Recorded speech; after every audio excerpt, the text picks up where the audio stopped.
As a coach, I'm often asked, how do you deal with that maverick, the rebel, the star performer, the one with the big ego? And of course, I had a few of those people in the teams that I've coached in the past. First, to me, is that you need to know yourself. You need to know how you coach, how you set your values, your cornerstones, what you believe in. That's an important reference point for you. Often if then there's conversations that are a bit of an ego test, I will always talk about putting my ego in the back pocket. I don't think there's any value in having an ego battle. One of the best means, though, of actually managing this star, this maverick, is about peer management. It is about creating a team around that person, be them former or current players, staff, whomever, and really they begin to be the managers of that individual. I also look at the difficult conversations that we need to have, how to have them, when to have them, and indeed who should have them. It's often a case that you as the coach, you as the leader, may not necessarily be the right person to do that.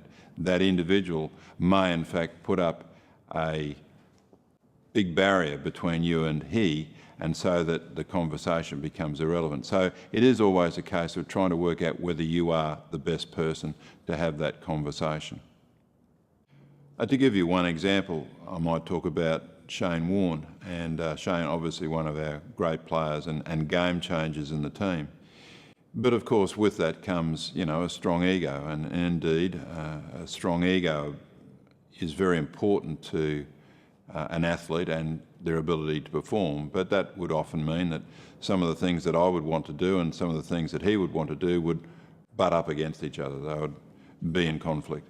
So often I wasn't necessarily going to be the right person to talk to Shane about something around team or something around data or something around the whole person and education, learning environments and so on. So what I needed to do then was find ways and means to have that conversation, but possibly not me involved in that, and therefore using peers, using my assistant coaches or people that were closer to Shane would be one of those ways. Other ways to do that would have been in group situations where Shane would feel less threatened or less intimidated or less resistant to one person in the room being me, but in a group situation that could be handled a little bit easier. But other times it would be where I could have those conversations. It was about choosing the right time and the right place.